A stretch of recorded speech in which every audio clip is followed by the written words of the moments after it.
ជំរាបសួរនិងសួស្តីបងប្អូនទាំងអស់គ្នាបាទខណៈពេលនេះខ្ញុំបាទមកណែនាំទីតាំងរមណីយដ្ឋានមួយកន្លែង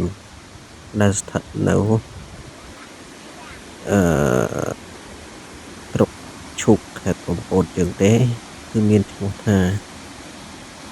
ទឹកធ្លាក់9ជាន់ឬក៏គេហៅថាទឹកធ្លាក់អន្លង់ក្មេងលេងបាទទឹកធ្លាក់នេះគឺមានសោភ័ណភាពស្រស់ស្អាតមែនទែនបាទនឹងហើយមានទឹកហូរតាមជ្រលងភ្នំហើយខ្ញុំទៅនេះវីដេអូនេះគឺជាវីដេអូចាស់ដែរទេគឺរយៈពេល1ឆ្នាំទៅហើយដែលខ្ញុំមិនបាន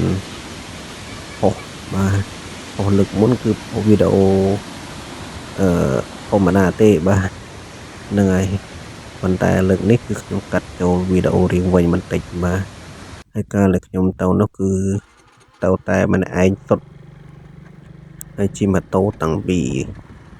ខេត្តកែបបងប្អូនពួកខ្ញុំធ្វើការនៅខេត្តកែបហ្នឹងហើយខ្ញុំក៏ធ្វើដំណើរទៅផ្ទះទៅលេងស្រុកបាទហើយកាលនោះគឺរដូវបុណ្យកាន់បិណ្ឌបាទឆ្នាំ2024នោះប៉ុន្តែគណៈពេលនេះគឺឆ្នាំ2025ទេគឺខ្ញុំបានរកវីដេអូនេះបញ្ចូលគ្នាបង្កើតបានជាវីដេអូវែងមួយដែរហ្នឹងហើយ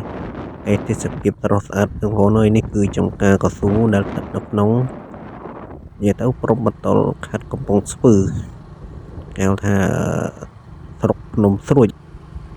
បាទជាប់នឹងស្រុកឈូកខេត្តកំពតជាងទេហើយផ្លូវនេះនិយាយទៅមានប្រជាជនមិនសូវនៅច្រើនទេគឺតិចតួចបំផុតពីច្រើនគាត់ធ្វើចំការបាទដូចជាចំការទុរេនចំការស្វាយអញ្ចឹងទៅហើយនេះគឺជាចំការកៅស៊ូដែលមានច្រើនហិកតាមែនតែនបាទហើយទីតាំងនេះគឺស្ថិតនៅក្នុងខេត្តកំពតទេឈូកទេបាទគេហៅថាស្ថិតនៅក្នុងឃុំដេជោអភិវឌ្ឍបាទហើយឡូទេសភាពស្រស់ស្អាតមែនតើបងប្អូនអើយហ្នឹងហើយខ្ញុំមកនេះគឺគោលដៅថាជិះមកលេងទេគឺថតយកទេសភាពតំបន់ព្រៃតាមផ្លូវទៅហើយតំបន់ជិះតាមហៅថាឃុំតាកែនកោះស្លាណាវាមានឃុំត្រពាំងឃ្លាំងជាដើមបាទហើយស្រុកឈូកនេះហ្មងអើយទៅធំណាស់ធំមែនតើដែលជាស្រុកធំជាងគេបំផុតនៅក្នុងខេត្តកំពតយើងនេះឯងបាទហើយខ្ញុំទៅហ្នឹងគឺជាលើកទី1ទៅទឹកធ្លាក់9ជាន់ហ្នឹងនេះផ្លូវដែលខ្ញុំចូលហ្នឹងគឺមានហៅថាមុនសូមជាមានភ្ញៀវទេសចរមកលេងប្រហែលទេដែលខ្ញុំទៅហ្នឹងណាប៉ុន្តែទៅដល់ក្នុងមិនដឹងថាភ្ញៀវច្រើនមែនតែនព្រោះថាខ្ញុំទៅនេះរសៀលហើយបងម៉ោងខ្ទង់1ហើយហ្នឹងហើយព្រោះថាខ្ញុំថតមើលតាមជ្រលងទឹកនិងតាមកញ្ចក់តាមអីចឹងទៅហើយមួយទៀតបងប្អូនបើសិនជាបងប្អូនចង់មកលេងបងប្អូនហើយមិនខកបំណងទេគឺទេសភាពស្អាតមែនទែនព្រោះថាទឹកនេះគឺ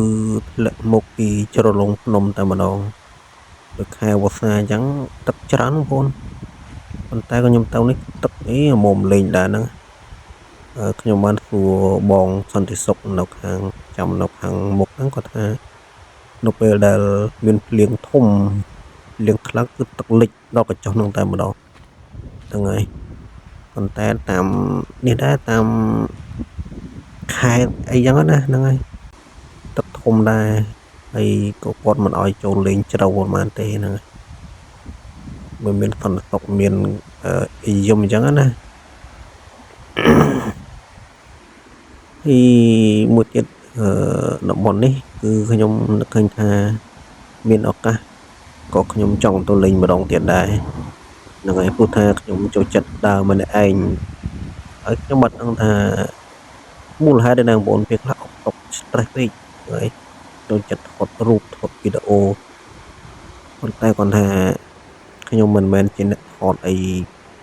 ណាស់ទេហ្នឹងហើយអ្វីដែលរបស់ខ្ញុំថតមិនស្អាតដូចគេទេដោយសារតែខ្ញុំអត់មានឧបករណ៍គ្រប់គ្រាន់សម្រាប់ថតណាមានតែទូរស័ព្ទដៃមួយហ្នឹងថតហើយមិនចាំថាបច្ចេកទេសគឺអត់ល្អទេបងប្អូនហ្នឹងហើយមើលវីដេអូរបស់ខ្ញុំរៀងវិលមុខបន្តិចហើយនឹងហើយបើថាគោលបំណងរបស់ខ្ញុំហ្នឹងចង់ទិញកាមេរ៉ាដៃមួយឲ្យស្អាតឲ្យល្អដូចគេខ្ញុំនឹងរៀនថតឲ្យស្អាតចឹងហ្នឹងក៏មិនតែហ្នឹងហើយទៀងពកប្រាថ្នាប៉ុន្តែគាត់ថាសន្សំលុយមិនទាន់បានហ្នឹងហើយហើយរដូវកាលនិយាយទៅសៅរ៍អាទិត្យទីនេះគឺមានបងប្អូនប្រជាជនយើងមកលេងច្រើនមែនទែនបាទហើយដោយសារតែខ្ញុំទៅនេះទៅលក្ខណៈថាយើងប្រថុយហ្មងជិះម៉ោងបងហើយផ្លូវឆ្ងាយមែនទែនខ្ញុំមកតាំងពីម៉ោងខ្ទង់9ហើយ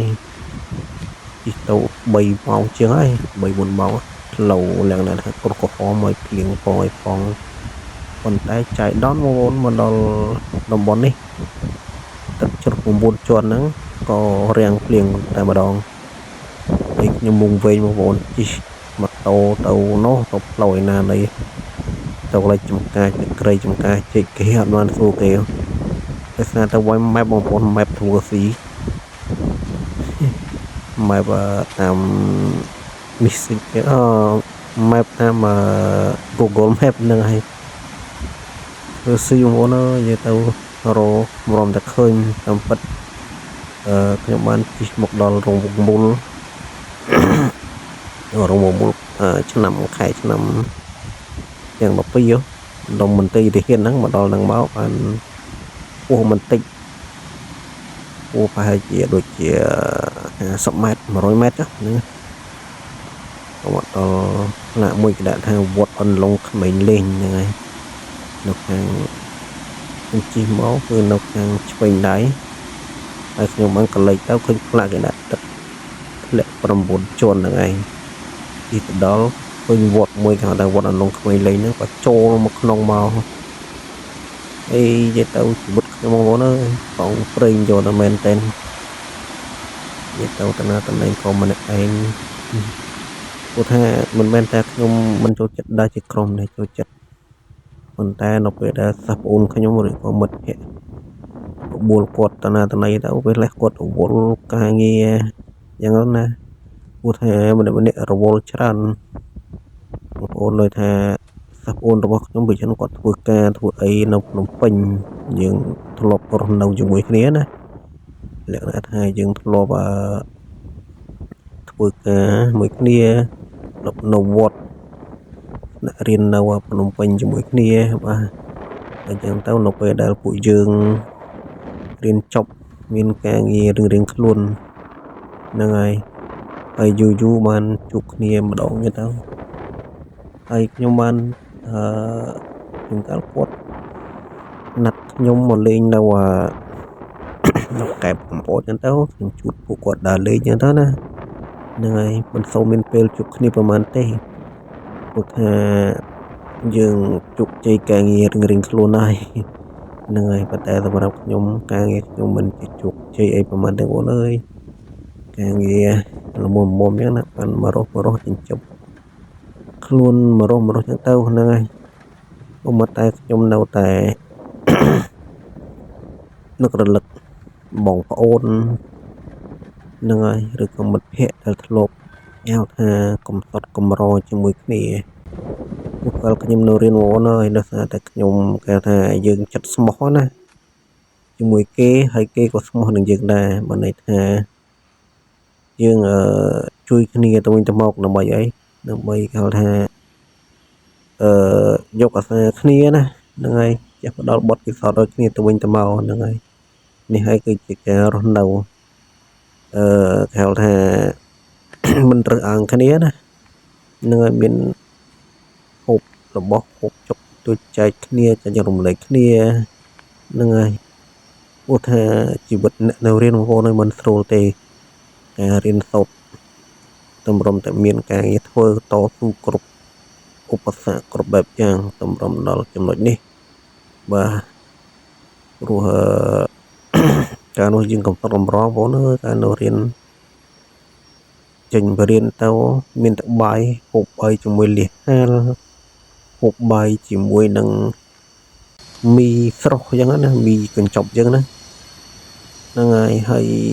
ពេលដែលបើកប្រាក់ខែម្ដងអញ្ចឹងទៅយើងបានហូបឆ្ងាញ់ម្ដងពីរដងអញ្ចឹងណាឬក៏បានជុំមិត្តភក្តិហូបស៊ុបហូបក្នុងហាងអាហារសំរុំអីចឹងទៅហ្នឹងហើយ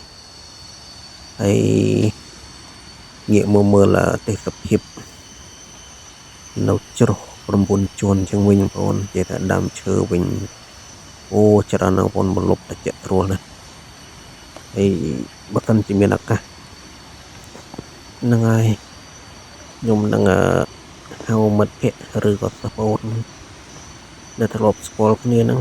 មកបោះតង់នៅទីនេះព្រោះថាសិស្សបងប្អូនរបស់ខ្ញុំនិងមិត្តភក្តិរបស់គាត់ចូលចិត្តបងប្អូននិយាយគាត់ចូលចិត្តកំសាន្តតាមនបនរំលីឋាននានាអញ្ចឹងណាដូចជាព្រៃភ្នំទឹកជ្រោះទឹកធ្លាក់អញ្ចឹងបោះតង់បោះឲ្យយើងទៅហ្នឹងហើយយើងហូបអាហារមានទឹកត្រជាក់ហ្នឹងហើយមានទឹកជ្រោះទឹកធ្លាក់នេះដូចមានបងប្អូនមកលេងអញ្ចឹងឃើញសុខបាយមែនតើ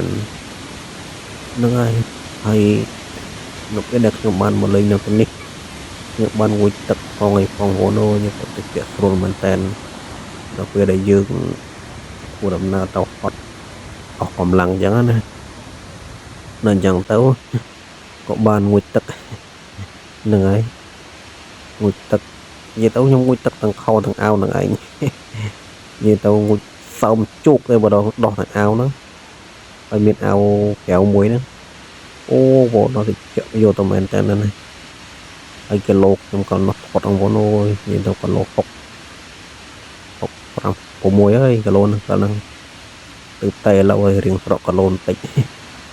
យាយទៅ1ឆ្នាំបងប្អូននិយាយទៅ1ឆ្នាំកន្លងផុតទៅអូកាលនោះនិយាយទៅថានិយាយទៅឲ្យតែខ្ញុំstress ហៅថាអប់សុកណាចង់តែដើរលេងទោះបីខ្ញុំមកបួលអ្នកដែលស្គាល់ជាមិត្តភក្តិអីយ៉ាងទៅមិត្តរួមការងារគាត់រវល់ទៅខ្ញុំឆ្លៀតដើរម្នាក់ឯងយ៉ាងទៅថតវីដេអូថតអីទុកជាអនុស្សាវរីយ៍នៅពេលដែលយើងstress អីមួយយើងក៏បើកមើលវីដេអូរបស់យើងអញ្ចឹងណាហ្នឹងហើយនិយាយទៅមួយយ៉ាងដែរបងប្អូនជីវិតយើងណាបើន័យថាយើងបង្កើតជីវិតធ្វើអ្វីឲ្យសប្បាយខ្លួនឯងហ្នឹងហើយកុំ stress ពេកដល់ចឹងទៅវិបត្តិទុកកង្វល់ទាំងឡាយណាព្រោះថាការងារខ្លះក៏អាចធ្វើឲ្យយើងស្មុគស្មាញក្នុងចិត្តដែរបាទនៅពេលដែលបានទៅលេងនៅតំបន់ណាមួយដូចជាទឹកជ្រោះទឹកធ្លាក់អញ្ចឹងមានព្រៃភ្នំដាប់ទំលេងទឹកជ្រោះអូយចឹងទៅហ្នឹងហើយក៏សប្បាយចិត្តមួយយ៉ាងដែរហើយនេះមានបងប្អូនមកពីភ្នំពេញដែរគាត់មកលេងក្នុងខេត្តកំពង់ស្ពឺខេត្តកំពតយើងដែរបាទតកែវយើងទៅហ្នឹងហើយខ្ញុំសួរថាខ្ញុំពីចឹងខ្ញុំឋានៈតន័យទៅពេលដែលឃើញបងប្អូនចឹងទៅយើងមិនដែលស្គាល់គ្នាទេដល់ចឹងទៅចេះតែសួរគាត់មកពីណាពីណីចឹងណាមកប្រហែលអ្នកហ្នឹងហើយទម្លាប់ខ្ញុំគឺអញ្ចឹងហៅថារុះរេរាក់ទាក់ទេខ្ញុំហ្នឹងហើយប៉ុន្តែបងប្អូនខ្លះមើលមុខខ្ញុំគឺមុខកាចទៅហៅទៅពិតទៅអត់ទេខ្ញុំស្លុតបួតទេបងប្អូនហ្នឹងហើយនិយាយទៅនិយាយអំពីចរិតរបស់ខ្លួនឯងតែម្ដងហ្នឹងហើយហើយនិយាយមកទឹកថ្លាស្អាតបងប្អូនអើយនិយាយមិនជាមកបោះតង់អូភាពជាអីឆ្ងាញ់នៅទីនេះគឺល្អមែនទែនជួបជុំមិត្តភក្តិបាទក៏ប៉ុន្តែភាគច្រើនខ្ញុំតែងតែបដិលើអនាម័យបងប្អូនព្រោះថានៅតំបន់ទឹកជ្រោះ 9ជាន់នេះវាយ៉ាងស្អាតណាស់បងប្អូននិយាយពីសម្រាប់អនាម័យគឺគ្មានទេគឺខាងក្រុមការងាររបស់គាត់ហ្នឹងនៅក្នុងនេះគេរៀបចំបានល្អណាស់បងប្អូនហ្នឹងហើយបើសិនជាមានបងប្អូនណាយកមកហូបអាហារទៅហូបនៅកន្លែងលើថ្មលើអីហ្នឹងក៏គេឲ្យហូបដែរគេប្រកាន់ទេប៉ុន្តែសូមចាំថានៅកន្លែងនេះច្បាប់គេតឹងរឹងបងថាហូបហើយថាយើងអត់យកកាក់សំណល់ចេញទេតែគេតាមតនគេវានឹងពិន័យតែម្ដងបងហ្នឹងហើយតែគេអត់កណាញ់ទេហូបអីហូបចុះយើងយកពីណាវណីមកក៏បានដែរបាទហើយគេមានលក់សម្បត្តិលក់អីចូលទស្សនាអញ្ចឹងណាក៏ប៉ុន្តែគាត់ថាគេមានច្បាប់អត់គឺល្អមែនគាត់បានប្រាប់ដែរថាបងប្អូនចប់មកហូបអាហារពីណាបណ្ដៃក៏ដោយហូបចុះបាទប៉ុន្តែកុំភ្លេចថាទៅពេលដល់ហូបហើយទុកទៅពីមានដំណប់ធ្នាប់គេនឹងពិន័យបាទគេនឹងចាប់យើងទៅពិន័យហើយសូមប្រយ័ត្នបងប្អូនទៅដល់រមណីយដ្ឋានណាក៏ដោយយើងត្រូវតែបត់តាមជាប់អនាម័យបាទអនាម័យនៅមុខនៅសុខភាពល្អអនាម័យនៅមុខនៅដំណប់ធ្នាប់នឹងឲ្យដល់ប្រពៃមើលទៅសុខភាពល្អត្រកតកាលបាននឹងធ្វើឲ្យសុខភាពទេសភាពរបស់យើងស្រុកយើងរមណីយដ្ឋានយើងស្អាតទាំងអស់គ្នាដែរបាទហើយខ្ញុំបានមកនឹងក៏សួរនាំខាងនិយាយទៅគាត់បំរើការងារនៅទីនេះដូចជាខាងផ្នែកអនាម័យផ្នែកកញ្ចុះផ្នែកអីណាផ្នែកម៉ូតូចឹងទៅនឹងឲ្យគ្រូគាត់អំពីវិន័យអីវិន័យមហូនហ្នឹងឯងវិន័យក្នុងតំបន់ទេសចរនេះគឺការគ្រប់គ្រងក្នុងតំបន់រមណីយដ្ឋាននេះគឺល្អមែនតើបានគាត់រៀបរាប់ប្រាប់លម្អិតបាទនឹងហើយគាត់ថា